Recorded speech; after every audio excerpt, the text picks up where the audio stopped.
2019, we started our full-time RV life in a big old momentum so Bob could follow his dream to become a fishing guide. We were planning our second retirement redesign as snowbirds in a C-Class motorhome until we experienced a lifestyle interruption when my brother Jim suffered a stroke. So we are redesigning again and becoming RV lifestyle transitioners. And this time, not only is Jim coming along, but we're bringing you along too. From dreaming to planning to executing your roadmap, we're going to help you physically and financially get on the road to your RV lifestyle. And today's topic is all about balancing mental health and your RV dreams.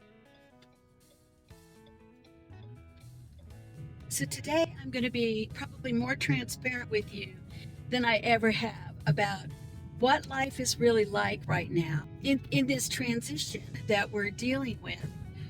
Not really living stationary in our RV or being able to transition right away into the new life we had planned, but just dealing with everything that's going on in our lives. And the last few weeks have been incredibly challenging. So as I'm driving up the mountains today, I just left Jim's house, and Izzy is staying with him because, as I shared in the introduction, I'm taking a mental health day. I really need this day. It's really been difficult, this whole journey dealing with Jim and his stroke, because I'm not the spouse. I am his sister. And there are situations that I can really help with, and there are situations that are very difficult to deal with. So a little backstory there is that I'm actually 10 years older than Jim, and he was born with rubella, and so he had a lot of challenging kinds of things that he had to deal with as a young child, and certainly my parents did too. Unfortunately, our mother was killed by a drunk driver when he was only 12. And our dad died when he was 22.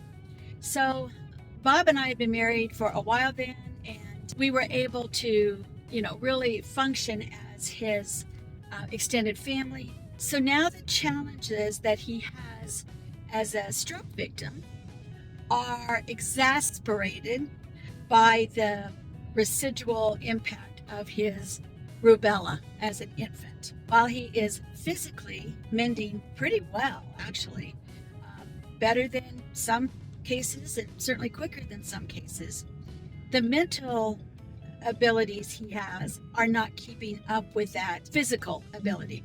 So it's difficult helping him, challenging him, working through the systems, all of those kinds of things when you have those things against you. In addition, like many people, when you have a long-term illness, your job will hold your space for so long, but they can't hold it forever. Consequently, Jim has lost his job. He has been lucky enough that he had a very good benefit from his job that allowed him to have both short-term and now long-term benefits. And so that's what we're working on. The downside of all that is the medical insurance obviously is no longer viable. You all know how expensive Cobra could be. So we had to put him on Medicaid, and that's a whole challenge in itself. I will say that surprisingly, I have found if you have all your documents in a row, if you have your doctor's information appropriately documented, I didn't have as many problems as I know other people have had, and he's getting really good care. It's just sometimes there are wide spans in between his care because of, the way the system works. So working with Jim is challenging, but it's also incredibly rewarding.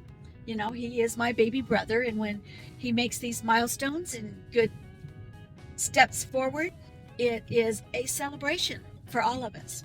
Another challenge that I'm facing is that when I moved in with Jim right after his stroke, so I could give him 24/7 care, I injured myself. I basically stretched my chest muscles, overstretched them so much that they are incredibly painful.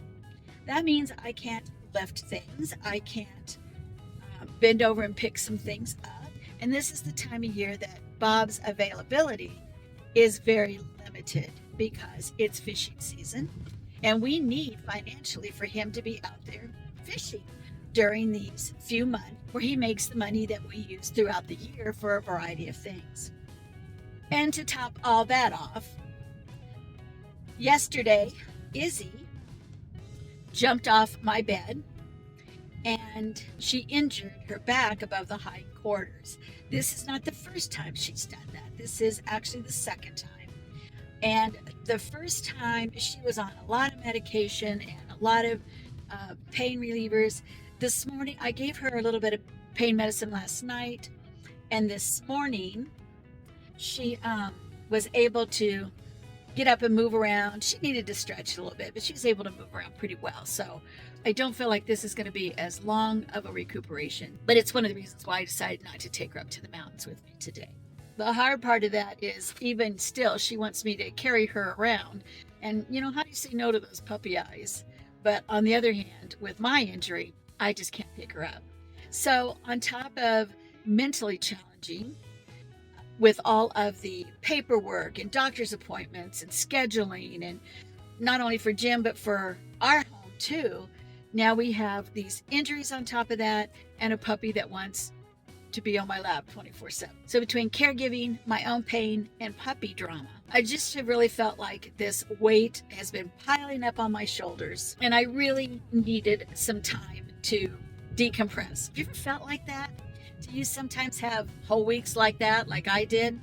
Well, if you have, you are certainly not alone. So just so happens, my friend Jerry invited me along on a historic tour a few months ago to a place that only opens its doors like once every 4 years.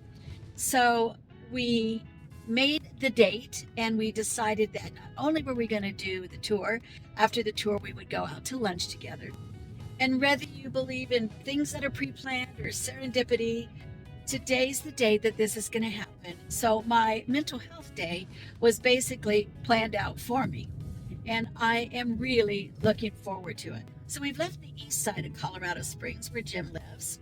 And we are now heading across town to the west side so we can hit I-24, which is the route that takes you up to Pikes Peak, if you know where that is. It also takes you through several really quaint towns that have been around since the gold rush days. And it has some spectacular views. So while traveling up here today, I ran into a situation that I thought maybe I would just make into a public service announcement. So when you are on mountain roads, and I don't think it matters what state you're in, you do want to be cautious and careful because as you go around these corners, you will find, one, people who think they are Parnelli Jones and can take these corners as fast as they would like. What they don't realize is you'll often encounter wildlife, especially in dawn and dusk. And that might be things like deer or elk or moose, depending on where you live. But there's also bear and cubs and things like that. And they have nowhere to go. And so when you go around these corners, you could easily hit them. There was also recently a huge rock slide that happened across the highway. And you never know when those things are going to happen or a big rock is in the road. So please do use a little bit of caution when you're going around the corners of these mountain passes. So we're coming up to the site of the historic building that we're going to visit today. It was given to the Holy Cross Novitiate in 1978, and it's a perfect setting because from the road, you really can't see anything of the grounds, of the homes, or anything that's on the property. The one thing you can see, but I wasn't able to catch it, is there is a pipe that comes outside of this rock fence, and that pipe actually allows for the underground spring, the spring that actually goes under the home, to run outside of the property.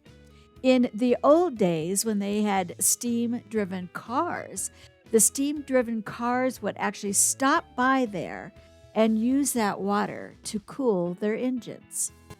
Now, I'm not stopping here because I'm actually heading home to pick up Jerry, and then we will be coming back and taking a shuttle bus to our tour. And our tour bus will be taking us up this road, which is the back way into the novitiate. And how funny is it that on my trip up there, I see the first group on the tour being delivered by the school bus. In fact, I was thinking, what in the world is that school bus trying to cross the highway for? Little did I know later on it was going to be, that's how Jerry and I got up to the mansion as well. So I arrived home, and there's Jerry, and I was able to run into the house for a few minutes, freshen up, and then we started our adventure and my mental health day. And here's a few pictures of our visit. Because there's very little parking at Holy Cross, we were asked to ride the school bus, and here's Jerry and I on our seat in the school bus. While there isn't much to see from the road, there is a great deal to see from the property itself. Amazing mountain views. And all of these trees, I learned, were actually planted and were not natural to the area. The tour was actually sponsored by the Historic Society, and there were placards all over the place that gave you a rich history of the property, the homes on the property, how they developed, what their names were, and how they came to be not just homes, but also meeting places and now holy places to the people that live there. I really do enjoy viewing historical homes and hearing the stories of how they came to be and the things that are inside of it, what inspired them. And that's certainly what we heard about this home here and the richness of the artifacts that are in there. Beautiful stained glass was seen in this entryway and throughout many areas of the home itself. This picture just doesn't capture the magnificent color and grandeur of this entryway. This Italian-inspired ceiling was brought from Chicago in pieces and reconstructed to be the focal point of this grand living room. And remember that underground spring that I told you about? Well, this is where it comes out in the basement of the home into a grotto, and then it flows into the next room where there is a concrete, almost bathtub-looking area where they put all of their items that they wanted to keep cool year-round. After arriving back into town, we stopped at 110 Reserve and had some lunch. We are each living different lives and different things are going to overwhelm us. But here's a few things that I learned while creating this video. Recognize some common warning signs. I was irritable. I was tired. I was forgetting things. And frankly, I felt so drained doing everything for everybody. The last thing I wanted to do was to socialize. Recently, some of Jim's friends have started coming over and staying with him or taking him places, and that has just given me some peace of mind, some peace in my soul, and I am so grateful for that. Most communities has a place where if you need help, all you have to do is reach out to them. And if you can't find them, then you email me, and I will be glad to be your support partner. I hope you enjoyed this eclectic look at my life. Hey, thanks for watching. I really do appreciate it. And would you do me a big favor? If you like this video, would you like and subscribe? Thanks so much. We'll see you next time.